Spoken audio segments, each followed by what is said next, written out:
Well, I guess what we're having is a strategy meeting here. Thinking about this thing. Right there, I can put an impact wrench on those three nuts. I got clear access to them.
Turn that off so we don't have to talk over it. Last year when I ran this tool, all the shovels were just wore slam out. They were pitiful.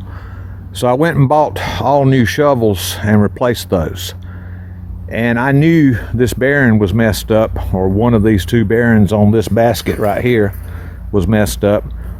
But I forgot to fix it this winter. And here we are. I think today's the 12th. Anyhow, it's Tuesday. And now we get the fun of fixing that. It was right funny, I was watching a video. Fella had his seed bed finisher tool, and that's what I call this, a seed bed finisher. It will leave the ground nice and flat and smooth. People have been watching the channel for a while know how pretty work this tool does. But he was replacing shovels, and I was sitting there watching his video thinking, yeah, I'm glad I got all mine replaced. And then he popped one of his baskets off and started working on replacing a bearing. And I said, oops, I got one out there with a bad bearing. So we're going to get to take this off, but praise God, I've been through this twice before where a bearing went out on this thing. The first time, I remember it was this one. And I did not have the tools. You can see my shiny nuts and bolts right here from putting it back together. And you can look at the one we're about to work on and see the rusty nuts and bolts because it ain't never been off. But that thing, I worked on it and it whooped me. Well, the next one I did was this little center one here. I believe that's the one, yeah. If you look down in there, you see the new nuts and bolts right here and here. And it was lightweight and easy to deal with, and I got it off, and I had bought myself a real nice bearing puller set and a good high quality cold chisel, and I was able to knock the bearing off just enough to get the grips on the pullers behind it, and that was pretty easy. Well, now this time, not only do I still have the good high quality cold chisel and the bearing puller set, but I got a torch. So there ain't nothing about this job right here that I'm facing that's bothering me other than one thing. The two I've done were back here on the back on the outside, and that one's on the inside. And getting it off gonna be pretty easy. Undo all the nuts and bolts, lift the tool, hit it with the hammer, it'll fall off. Getting it back on, that's gonna be an adventure. So we'll see how that goes. All right, let me get to work. I guess what we're having is a strategy meeting here. Thinking about this thing. Right there, I can put an impact wrench on those three nuts. I got clear access to them. But over here, on the other side, it's, let me see if I can get this camera to go down in there. Yep, there we go. It's restricted. Now I got a ratchet wrench that'll fit in there, and that would be pretty cool. But then I'm still faced with getting that thing back in there. And then I got looking at something here and realized that down here, all right there, that bolt right there, and then there's another one right here.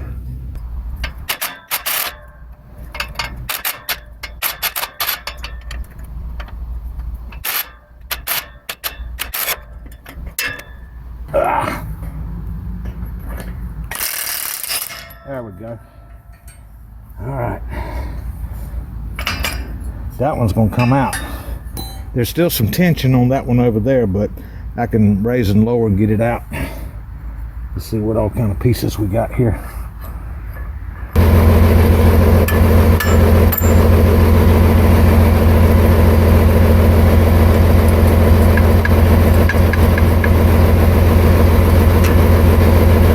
Got it. Now, let's make sure I got all the pieces here.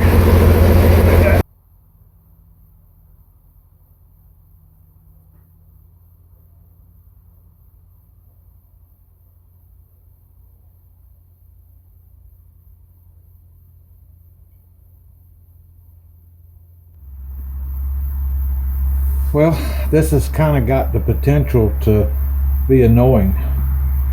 The bolts are what I think you call stove bolts. In other words, there ain't nothing back here on the back to get a wrench on. So I think it's got that little square piece that goes into this collar. But what I'm going to try to do is take this and wedge it in there like that to keep it from backing out that way while I'm using this little impact wrench to see if I can get it off. But let's see what happens. Sit here and think about it, or sit here and do it. One or the other. Do it gets it done. Thinking about it just... all right, that's the wrong way. There we go. All right, let's see what happens here.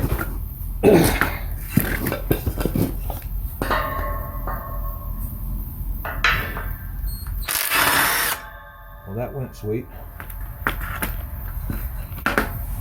Why does the nut always stick inside of the socket?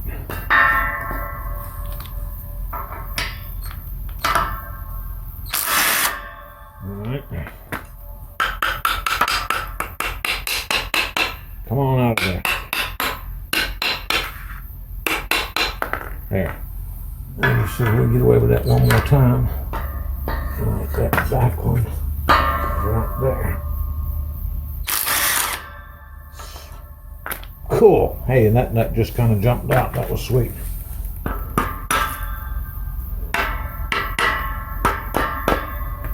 Yep, that's what they are. They got their square thing. All right, let's see if this will come loose as easy. And there to hold that in place. Yeah, come right off.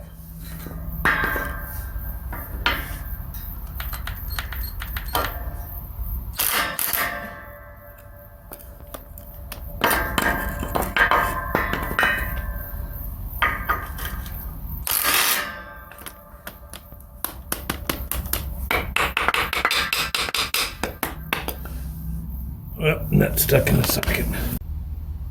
Let's see what happens with this idea. Yeah, that's what we needed.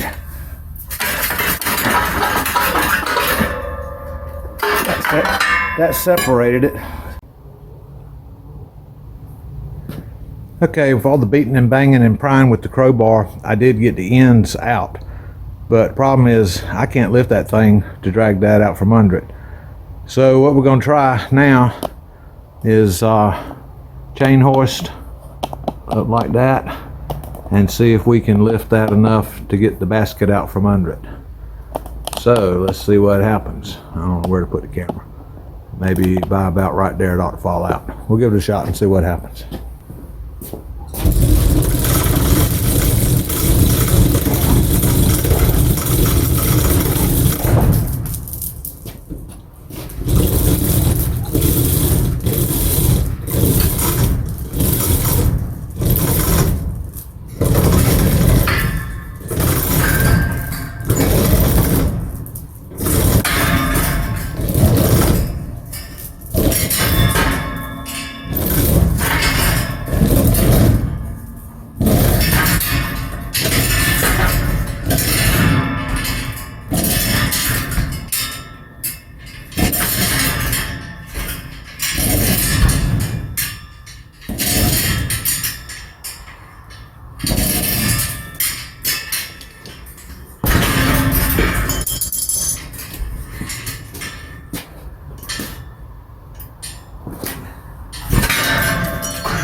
Freedom.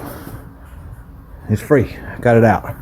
Just noticed I'm gonna get to play with the welder. I don't know what you call them, but one of those long vertical pieces is busted down there on the end. And if I don't weld it back on, it will tear it all to pieces. All right.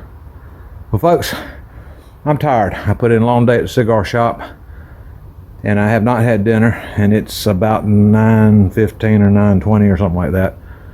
So I'm calling it a night, and I'll get back out here tomorrow night, and we'll go through the adventure of actually getting the bearings off. God bless each and every one of you, and thank you for being here. Bye, y'all.